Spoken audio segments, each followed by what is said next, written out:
everyone! Magandang gabi sa inyo lahat! Ngayon for this video nga guys, tayo ay nagluto ng sinigang na isda.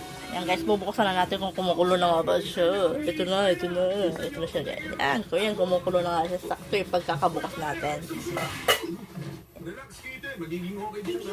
Talagang kulong-kulo na talaga siya guys. Ang ginamit ko isda dito guys ay yung isda na maya-maya guys. Maya-maya yung ginamit ko isda. Pinarito ko muna bago ko siya isigang guys. Kahit anong isda naman pwede naman.